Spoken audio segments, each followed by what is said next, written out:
Hello hi friends, welcome to Sai ప్రభా study circle. నేను మీ సతీష్ కోలా.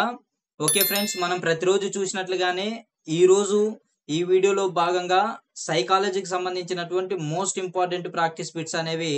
ఈ సబ్జెక్ట్ ఏంటంటే ఇక్కడ టాపిక్ చూసుకున్నట్లయితే మనం మానసిక ఆరోగ్యం, అదేవిధంగా రక్షక తంత్రాలు, సర్దుబాటుకు సంబంధించినటువంటి మోస్ట్ ఇంపార్టెంట్ ప్రాక్టీస్ బిట్స్ మనం ఈ వీడియోలో డిస్కస్ చేసుకోవడం జరుగుతుంది ఫ్రెండ్స్. ఎప్పుడైతే నేను వీడియో అంటే డిఎస్సి ప్రిపేర్ అవుతున్నటువంటి సమయంలో నేను ప్రాక్టీస్ చేసుకున్నటువంటి ప్రాక్టీస్ పేపర్ల నుంచి మీకు ఈ క్వశ్చన్స్ అనేవి డివైడ్ చేసి సబ్జెక్ట్ వైజ్ గా మీకు వీడియో రూపంలో, టెక్స్ట్ రూపంలో నీటుగా తయారు చేసి మీకు అందించడం జరుగుతుంది ఫ్రెండ్స్. సో ఓకే, లేట్ చేయకుండా వీడియోలోకి వెళ్ళిపోదాం. ఎవ్వరు కూడా వీడియోని స్కిప్ చేయకండి ఫ్రెండ్స్, చాలా ఇంపార్టెంట్ క్వశ్చన్స్ అనమాట. సో ఫస్ట్ క్వశ్చన్ నుంచి లాస్ట్ క్వశ్చన్ వరకు చూసే ప్రయత్నం చేయండి. సో అంతకంటే ముందు మన ఛానల్ ని ఫాలో అవుతూ కూడా ఇంతవరకు కూడా సబ్స్క్రైబ్ చేయనటువంటి ఎవరైతే మిత్రులు ఉన్నారో ఖచ్చితంగా సబ్స్క్రైబ్ చేసుకునేటటువంటి ప్రయత్నం చేయండి ఫ్రెండ్స్. వీడియో చూస్తున్న ప్రతి ఒక్కరు కూడా లైక్ చేసే ప్రయత్నం చేయండి. లైక్ చేయడం వల్ల ఏంటంటే మన వీడియో ఎక్కువ మందికి రీచ్ అవుతుంది ఫ్రెండ్స్. ఇంకా మోర్ వీడియోస్ అంటే అన్ని సబ్జెక్టులకు సంబంధించి కూడా మోర్ వీడియోస్ అనేవి మనం ఇంకా చేసుకునే అవకాశం అనేది ఉండడం జరుగుతుంది. సో అందుకనే ఖచ్చితంగా అందరూ లైక్ చేసే ప్రయత్నం చేయండి ఫ్రెండ్స్. అదేవిధంగా మనం బిట్టుని ప్రాక్టీస్ చేస్తున్నటువంటి సమయంలో మీకు గనక కరెక్ట్ ఆన్సర్ తెలిసినట్లయితే ఖచ్చితంగా కామెంట్ చేసే ప్రయత్నం చేయండి. సో దానివల్ల మీరు చదివినటువంటి అంశం ఏదైతే ఉందో అది గుర్తించగలుగుతున్నారా లేదా అనేటటువంటిది ఇక్కడ మీరు చేయడం జరుగుతుంది ఫ్రెండ్స్. కాబట్టి అందరూ కూడా ఏం చేయాలంటే కామెంట్ చేసే ప్రయత్నం చేయండి. అదేవిధంగా ఇంకా మీ మిత్రులు ఎవరైతే ఉన్నారో ఆ వాళ్ళకు కూడా మన వీడియోని షేర్ చేసే ప్రయత్నం చేయండి ఫ్రెండ్స్. ఓకే, ఇక లేట్ చేయకుండా వీడియోలోకి వెళ్ళిపోదాం. ఈ వీడియోలో మనం మొదటి క్వశ్చన్ చూసుకున్నట్లయితే okay yes okay friends right. ఈ వీడియోలో భాగంగా మనం మొదటి క్వశ్చన్ చూసుకున్నట్లయితే చూడండి, ఇక్కడ డిక్షనరీ ఆఫ్ సైకాలజీ గ్రంథ రచయిత ఎవరు అని ఇవ్వడం జరిగింది. సో ఈ క్వశ్చన్ అందరికీ తెలిసే ఉంటుంది, ఎందుకంటే ఎన్నోసార్లు ఎగ్జామ్ లో రావడం జరిగింది. సో ఖచ్చితంగా కామెంట్ చేసే ప్రయత్నం చేయండి ఫ్రెండ్స్. ఓకే, సో నేను డైరెక్ట్ క్వశ్చన్ చదివి మీకు ఆన్సర్ అనేది రిలీజ్ చేస్తాను. ఈ లోపల మీరు 4 ఆప్షన్ చూసి కరెక్ట్ ఆన్సర్ ఏదైతే ఉందో అది కామెంట్ చేసే ప్రయత్నం చేయండి. సో డిక్షనరీ ఆఫ్ సైకాలజీ గ్రంథ రచయిత ఎవరు అని ఇవ్వడం జరిగింది. దీనికి సంబంధించి కరెక్ట్ ఆన్సర్ అయితే ఆప్షన్ 4 అనేది చార్లీ చాప్లిన్ అనేది అవుతుంది ఫ్రెండ్స్, గమనించాలి. సో ఇక్కడ మనం ఈ ఏదైతే సబ్ టాపిక్స్ తీసుకున్నామో మానసిక ఆరోగ్యం, రక్షక తంత్రాలు, అదేవిధంగా సర్దుబాటు అనేది ఈ సబ్ టాపిక్ నుంచి ఖచ్చితంగా క్వశ్చన్ అనేది ఎగ్జామ్ పేపర్ లో ఉంటుంది ఫ్రెండ్స్, ఖచ్చితంగా వస్తుంది అనమాట. సో అందుకే ప్రతి లైన్ టు లైన్ నేర్చుకునే ప్రయత్నం చేయండి ఈ 3 సబ్ టాపిక్ నుంచి. అదేవిధంగా ఈ 3 సబ్ టాపిక్ లో మనం ఏం చేసామంటే రెండు పార్ట్లుగా విభజించడం జరిగింది ఫ్రెండ్స్. ఇప్పుడు మనం పార్ట్ 1 అనేది నేర్చుకోబోతున్నాం. పార్ట్ 2 అనేది తర్వాత రాబోతుంది ఫ్రెండ్స్. ఎవరు కూడా వీడియోని స్కిప్ చేయకండి ఫ్రెండ్స్, చివరి వరకు చూసే ప్రయత్నం చేయండి. సో నెక్స్ట్ క్వశ్చన్ చూసుకున్నట్లయితే సెకండ్ క్వశ్చన్ చూడండి, ఇక్కడ a mind that found itself గ్రంథ రచయిత ఎవరు?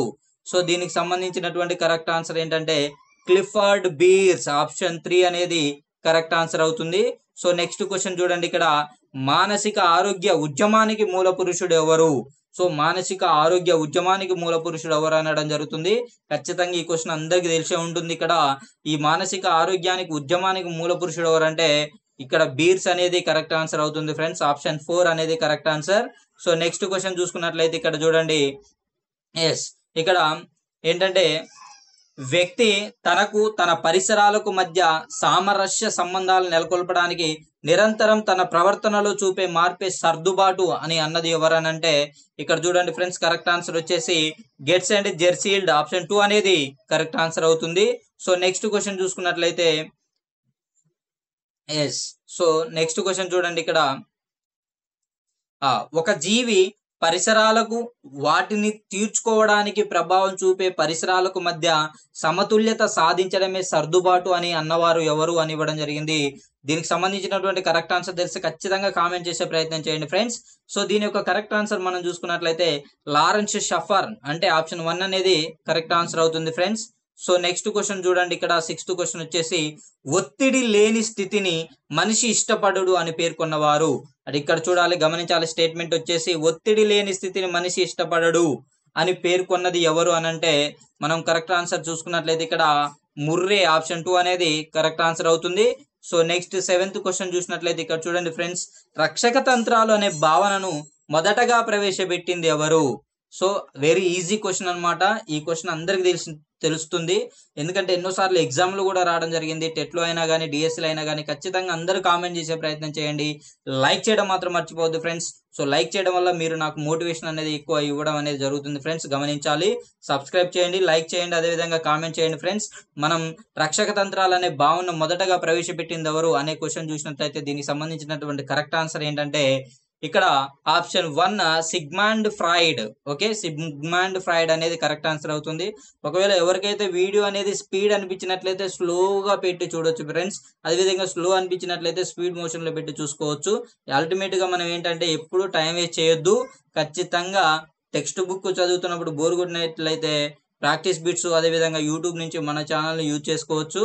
ఓకే, సో నెక్స్ట్ క్వశ్చన్ చూసినట్లయితే చూడండి ఫ్రెండ్స్. 8th క్వశ్చన్ వచ్చేసి సంఘర్షణను వర్గీకరించిన వారు ఎవరంటే ఆప్షన్ 1 కర్ట్ లెవిన్ అనేది కరెక్ట్ ఆన్సర్ అవుతుంది. సో నెక్స్ట్ క్వశ్చన్ చూసినట్లయితే చూడండి ఫ్రెండ్స్. ప్రత్యేక పరిస్థితులను ఎదుర్కోవడానికి పరిహరించడానికి తగినట్లు మార్పు చెందడమే సర్దుబాటు అని నిర్వచనం ఇచ్చింది ఎవరు అని అడగడం జరుగుతుంది. సో దీనికి సంబంధించినటువంటి కరెక్ట్ ఆన్సర్ చూసుకున్నట్లయితే ఆప్షన్ 2 జేమ్స్ డ్రైవర్ అనేది కరెక్ట్ ఆన్సర్ అవుతుంది friends. So next 10th question చూడండి. ఇక్కడ సర్దుబాటు అంటే వ్యక్తికి అతని పరిసరాలకు మధ్య జరిగే పరస్పర చర్య అని పేర్కొన్నది ఎవరు అని అంటే సో ఆప్షన్ 1 ఆర్కాఫ్ అనేది correct answer.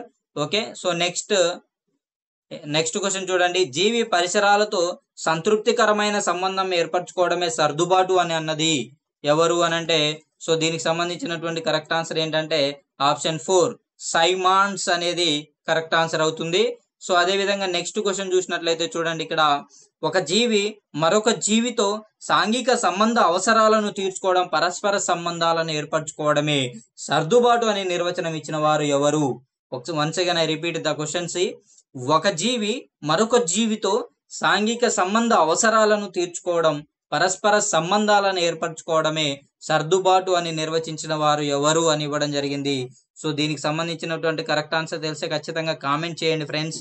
Okay, correct answer వచ్చేసి ఇక్కడ రూచ్ ఆప్షన్ 3 అనేది కరెక్ట్ ఆన్సర్ అవుతుంది. సో నెక్స్ట్ క్వశ్చన్ చూడండి. ఇక్కడ ఒక వ్యక్తి పరిసరాలతో అసమతుల్యమైన ప్రవర్తనను ఏర్పరచుకోవడమే విషమయోజనం అని అన్నది ఎవరు? సో ఇక్కడ విషమయోజనానికి సంబంధించి కూడా క్వశ్చన్ అనేది తీసుకోవడం జరిగింది. ఎవరంటే అట్కిన్సన్. ఆప్షన్ 1 అనేది కరెక్ట్ ఆన్సర్ అవుతుంది ఫ్రెండ్స్. ఓకే, నెక్స్ట్ క్వశ్చన్ చూసినట్లయితే ఇక్కడ కుంటనం అంటే వ్యక్తిలో ప్రేరకం తృప్తి చెందకపోవడమే అని పేర్కొన్నవారు ఎవరు అని ఇవ్వడం జరిగింది. దీనికి సంబంధించినటువంటి కరెక్ట్ ఆన్సర్ చూసుకున్నట్లయితే కరోల్. ఇక్కడ కుంటనం కా ఉంది, ఇక్కడ కరోల్ కూడా కా అనేది ఉంది. ఆ విధంగా గుర్తుపెట్టుకునే ప్రయత్నం చేయండి ఫ్రెండ్స్.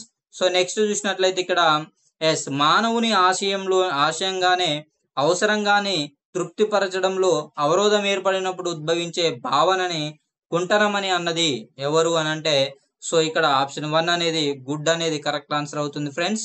సో నెక్స్ట్ క్వశ్చన్ చూసినట్లయితే చూడండి. ఇక్కడ మానసిక ఆరోగ్యాన్ని నిర్వచించినటువంటి శాస్త్రవేత్త ఎవరు అని అంటే ఇక్కడ మనం చూసుకున్నట్లయితే ఇక్కడ ఆప్షన్ 2 బర్నాల్డ్ అనేది కరెక్ట్ ఆన్సర్ అవుతుంది. సో నెక్స్ట్ 17th క్వశ్చన్ చూడండి. ఇక్కడ మానసిక రుగ్మత చికిత్సలు అదేవిధంగా మానవతా దృక్పథం ప్రవేశపెట్టింది. మానసిక రుగ్మత చికిత్సలు అదేవిధంగా మానవత దృక్పథం ప్రవేశపెట్టింది ఎవరు అని అంటే ఆప్షన్ 1 ఫినల్ అనేది కరెక్ట్ ఆన్సర్ అవుతుంది friends, final. Okay, next question చూసినట్లయితే 18th క్వశ్చన్ చూడండి. మానసిక రుగ్మతలకు చికిత్స చేయు పద్ధతుల రూపకల్పనలో గణనీయమైన కృషి చేసిన వారు ఎవరు అనంటే ఆప్షన్ 4 ఇక్కడ క్లిఫర్డ్ బీర్స్ అనేది కరెక్ట్ ఆన్సర్ అవుతుంది. సో నెక్స్ట్ క్వశ్చన్ చూసినట్లయితే ఇక్కడ మానసిక రుగ్మతలకు నివారించడం, మానసిక ఆరోగ్యాన్ని రక్షించుకోవడం, మానసిక రుగ్మతలకు చికిత్స చేయడం అనేది మానసిక ఆరోగ్య శాస్త్రం అని పేర్కొన్నది ఎవరనంటే మీకు గనక ఆన్సర్ తెలిస్తే కామెంట్ చేయండి ఫ్రెండ్స్. ఎందుకంటే డెఫినేషన్స్ కూడా మనకి ఎగ్జామ్ లో రావడం జరుగుతుంది. సో అందుకనే మనం డెఫినేషన్స్ కూడా ఖచ్చితంగా చదవాలి ఫ్రెండ్స్. సో లాజిక్ గా ఏమైనా కోడ్ అట్లా బండ గుర్తులు ఏమైనా పెట్టుకుని చదువుకునే ప్రయత్నం చేయండి. సో ఇక్కడ ఏంటంటే క్రో అనేది కరెక్ట్ ఆన్సర్ అవుతుంది. సో నెక్స్ట్ క్వశ్చన్ చూసినట్లయితే ఇక్కడ మానసిక రుగ్మతల గురించి వైఖరిలో మార్పు తెచ్చిన మొదటి వ్యక్తి ఎవరు అని ఇవ్వడం జరిగింది. సో దీనికి సంబంధించినటువంటి కరెక్ట్ ఆన్సర్ చూస్తే హిపోక్రటీస్ అనేది కరెక్ట్ ఆన్సర్ అవుతుంది, ఆప్షన్ 1. సో నెక్స్ట్ 21 క్వశ్చన్ చూడండి. ఇక్కడ మానసిక ఆరోగ్యం యొక్క ముఖ్య ఉద్దేశం ఏంటి అని ఇవ్వడం జరిగింది. సో దీనికి సంబంధించినటువంటి కరెక్ట్ ఆన్సర్ ఏంటంటే మానసిక ఆరోగ్యం యొక్క ముఖ్య ఉద్దేశం చూసినట్లయితే మనం ఇక్కడ సురక్షితం, నిరోధం, చికిత్స అంటే ఆప్షన్ 4, 5 అన్ని కూడా కరెక్ట్ ఆన్సర్ అవుతుంది. సో నెక్స్ట్ క్వశ్చన్ చూసుకున్నట్లయితే చూడండి, మానసిక రుగ్మతలకు చికిత్స చేయు పద్ధతుల రూపకల్పనలో గణనీయమైన కృషి చేసిన వారు. ఓకే, సో దీనికి సంబంధించి కరెక్ట్ ఆన్సర్ కూడా ఏంటంటే ఇక్కడ క్లిఫర్డ్ బీర్స్ అనేది కరెక్ట్ ఆన్సర్ అవుతుంది, ఆప్షన్ 1. అదేవిధంగా నెక్స్ట్, పై అధికారిచే నిందించబడ్డ వ్యక్తి మరల అధికారిని చూచుటకు ఇష్టపడకపోవుట అనేది ఏ రక్షక తంత్రం? ఈ విధంగా అప్లికేషన్ బిట్స్ కూడా ఇచ్చే ప్రయత్నం జరుగుతుంది ఫ్రెండ్స్. ఖచ్చితంగా రక్షక తంత్రాలు అంటేనే అప్లికేషన్ బిట్ అనేది ఎక్కువగా ఉంటుంది. సో అందుకనే మనం ప్రతిదీ కూడా చదివినటువంటి ఏవైతే రక్షక తంత్రాలు ఉన్నాయో మన నిత్య జీవితంలో ఉపయోగించుకునే ప్రయత్నం చేయండి. సో దీనికి సంబంధించినటువంటి కరెక్ట్ ఆన్సర్ చూసినట్లయితే నిరాకరణ అంటే ఆప్షన్ 1 అనేది కరెక్ట్ ఆన్సర్ అన్నమాట.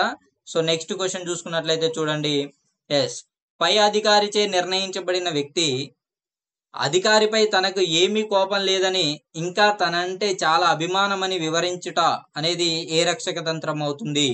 సో దీనికి సంబంధించినటువంటి కరెక్ట్ ఆన్సర్ చూసినట్లయితే ప్రతిచర్య నిర్మితి, ఆప్షన్ 1 అనేది కరెక్ట్ ఆన్సర్ అవుతుంది. సో నెక్స్ట్ ఏంటంటే పై అధికారిచే నిందించబడ్డ వ్యక్తి అధికారి నన్నే కాదు అందరిని అలానే తిడతారు అని చెప్పుట అనేది ఏ రక్షక తంత్రం అవుతుంది? అది చూసినట్లయితే మనకి ఆప్షన్ 1 ప్రక్షేపణం అనేది కరెక్ట్ ఆన్సర్ అవుతుంది. సో నెక్స్ట్ క్వశ్చన్ చూసుకున్నట్లయితే చూడండి ఫ్రెండ్స్, పై అధికారిచే నిర్మించబడ్డ వ్యక్తి మరికొన్ని మంచి పనులు చేసి అధికారి మెప్పు పొందుటకు చేయు ప్రయత్నం అనేది ఏ రక్షక తంత్రం అవుతుంది? అంటే ఇక్కడ ఆప్షన్ 3 అనేది పరిహారం అనేది కరెక్ట్ ఆన్సర్ అవుతుంది ఫ్రెండ్స్, గమనించాలి. సో నెక్స్ట్ క్వశ్చన్ చూడండి, 27th క్వశ్చన్ చూసినట్లయితే ఇక్కడ పై అధికారిచే నిందించబడ్డ వ్యక్తి మనపై అధికారి మనలని కాక ఎవరిని తిడుతారు అని సమర్థించుకొనుట అనేది ఏ రక్షక తంత్రం అవుతుంది? సో దీనికి సంబంధించినటువంటి కరెక్ట్ ఆన్సర్ చూడండి, హేతువాద వితరణం, ఆప్షన్ 1 అనేది కరెక్ట్ ఆన్సర్ అవుతుంది. సో నెక్స్ట్ క్వశ్చన్ 28 చూసినట్లయితే చూడండి, ఇక్కడ రామకృష్ణ అనే వ్యక్తి తాను ప్రేమించిన అమ్మాయితో పెళ్లికి పెద్దలు తిరస్కరించడంతో ఆమెను బలవంతంగా మర్చిపోవడం అనేది ఏ రక్షక తంత్రం అవుతుంది? సో ఇక్కడ దీనికి సంబంధించి కరెక్ట్ ఆన్సర్ చూస్తే బలవంతంగా అచేతనంలోనికి నెట్టబడుతుంది ఫ్రెండ్స్, గమనించాలి. సో కాబట్టి దీనికి సంబంధించినటువంటి కరెక్ట్ ఆన్సర్ చూసుకున్నట్లయితే ఆప్షన్ 2 దమనం అనేది కరెక్ట్ ఆన్సర్ అవుతుంది. సో నెక్స్ట్ క్వశ్చన్ చూసినట్లయితే చూడండి, ఇక్కడ హరి తాను IAS ఆఫీసర్ అయినట్లు ఊహించుకొని తాను ఎలా ప్రవర్తిస్తాడో ఇతరులు ఎలా గౌరవిస్తారు లాంటి ఊహలతో గడపడం అనేది ఏ రక్షక తంత్రం అవుతుంది? ఇక్కడ క్లూ వర్డ్ ఏంటంటే మనకి ఊహలు అనేది ఉంది. సో అలాంటి క్లూ వర్డ్స్ కూడా గుర్తుపెట్టుకునే అవకాశం చేయండి ఫ్రెండ్స్. సో దీనికి సంబంధించినటువంటి కరెక్ట్ ఆన్సర్ ఖచ్చితంగా అందరు కామెంట్ చేయండి, ఎందుకంటే ఇది చాలా ఈజీ క్వశ్చన్ అనమాట. సో ఓకే, సో దీనికి సంబంధించినటువంటి కరెక్ట్ ఆన్సర్ చూసుకున్నట్లయితే స్వైర కల్పన అనేది కరెక్ట్ ఆన్సర్ అవుతుంది, option 2. Okay, next 13th question చూసినట్లయితే ఒకసారి చూడండి ఫ్రెండ్స్, ఇక్కడ ఏంటంటే క్రింది వానిలో ఎత్తుకి కారణమును సూచించినది ఏది? అంటే ఎత్తుకి కారణమును సూచించినది ఏది అని ఇవ్వడం జరిగింది. సో దీనికి సంబంధించినటువంటి కరెక్ట్ ఆన్సర్ తెలిసినట్లయితే అందరూ కామెంట్ చేసే ప్రయత్నం చేయండి ఫ్రెండ్స్. ఓకే, సారీ ఫ్రెండ్స్, ఇక్కడ కొంచెం మిస్టేక్ అనేది రావడం జరిగింది క్వశ్చన్. ఈ క్రింది వానిలో ఏతుకీకరణను ఫ్రెండ్స్ ఇది గమనించాలి, ఏతుకీకరణను సూచించినది ఏది అని ఇవ్వడం జరిగింది, సూచించినది. సో ఇక్కడ ఆప్షన్ చదివి దీనికి సంబంధించినటువంటి కరెక్ట్ ఆన్సర్ మీకు గనక పాజిటివ్ అనిపించినట్లయితే దాన్ని కామెంట్ చేసే ప్రయత్నం చేయండి. సో మనం చూసుకున్నట్లయితే దీనికి సంబంధించి కరెక్ట్ ఆన్సర్ ఇక్కడ పరుగు పందెంలో గెలవలేకపోయిన పిల్లవాడు పాదరక్షకాలను చూపించి బాగలేదు అనడం అనేది ఆప్షన్ 3 అనేది కరెక్ట్ ఆన్సర్ అవుతుంది ఫ్రెండ్స్, గమనించాలి. సో ఓకే ఫ్రెండ్స్, మీకు గనక ఇలాంటి క్వాలిటీగా ఉన్నటువంటి మోస్ట్ ప్రాక్టీస్ బిట్స్ రెగ్యులర్ గా పొందాలనుకున్నట్లయితే ఖచ్చితంగా మన ఛానల్ని సబ్స్క్రైబ్ చేయండి ఫ్రెండ్స్. దయచేసి అందరూ కూడా సబ్స్క్రైబ్ చేయండి, చూసిన ప్రతి ఒక్కరు కూడా. అదేవిధంగా లైక్ చేయండి ఫ్రెండ్స్, కామెంట్ చేయండి. సో మీరు లైక్ చేయడం వల్ల ఎక్కువ మందికి వీడియో రీచ్ అవుతుంది ఫ్రెండ్స్. సో నేను మీ నుంచి ఆశించేది ఏంటంటే లైక్, సబ్స్క్రైబ్ మాత్రమే. సో ఖచ్చితంగా సబ్స్క్రైబ్ చేయండి, లైక్ చేయండి, ఎందుకంటే మీ మిత్రులకు కూడా షేర్ చేసే ప్రయత్నం చేయండి ఫ్రెండ్స్. ఇంకా ఎక్కువ మనం వీడియోస్ కూడా చేసుకునే అవకాశం అనేది ఉండడం జరుగుతుంది ఫ్రెండ్స్. ప్రతి ఒక్కరు కూడా సబ్స్క్రైబ్ చేయండి, లైక్ చేయండి. అదేవిధంగా టైం మాత్రం ఎట్టి పరిస్థితుల్లో వేస్ట్ చేయకండి ఫ్రెండ్స్. ఎగ్జామ్స్ అనేవి దగ్గరికి రావడం జరుగుతుంది. సో అష్ట దిగ్బంధనం అనేది చేసుకోవాలని నేను ప్రతిసారి ప్రతి వీడియోలో చెప్తున్నాను. టెక్స్ట్ బుక్ చదవడం బోర్ కొట్టినట్లయితే సో ప్రాక్టీస్ బిట్స్ చేయండి. అది బోర్ కొట్టినట్లయితే మీకు నచ్చిన యూట్యూబ్ ఛానల్ నుంచి ప్రాక్టీస్ బిట్స్ అనేవి చాలా రావడం జరుగుతుంది. సో అవి ఏదైతే అవి ప్రాక్టీస్ చేయండి. ఎంతో కొంత కంటెంట్ అనేది ఉండడం జరుగుతుంది. టైం ఎట్టి పరిస్థితుల్లో వేస్ట్ చేయొద్దు. ఇప్పటికీ కూడా మీరు ఇంకా హార్డ్ సబ్జెక్ట్ ఏదైనా ఉన్నట్లయితే దాన్ని ప్రతిరోజు చదివే ప్రయత్నం చేయండి. రోజుకు ఒక గంటన్నా దాంతో ఒక మిత్రులాగా ఉండే ప్రయత్నం చేయండి ఫ్రెండ్స్. ఆ సబ్జెక్టులో మ్యాథ్స్ కానీ, సైన్స్ కానీ, మ్యాథ్స్ కానీ, ఇంగ్లీష్ కానీ, సో సైకాలజీ కానీ, సో ఇట్లాంటి ఏవైతే ఉన్నాయో చదివిన వెంటనే ఏం చేయాలంటే ప్రాక్టీస్ బిట్స్ అనేవి చేయాలి. ఆ విధంగా అయితేనే మనకి గుర్తుండడం జరుగుతుంది ఫ్రెండ్స్. సో అందరూ కూడా బాగా చదువుతున్నారని ఆశిస్తున్నాను. అందరూ కూడా మన ఛానల్ని సబ్స్క్రైబ్ చేయండి ఫ్రెండ్స్, లైక్ చేయండి. So okay friends, thank you, have a nice day.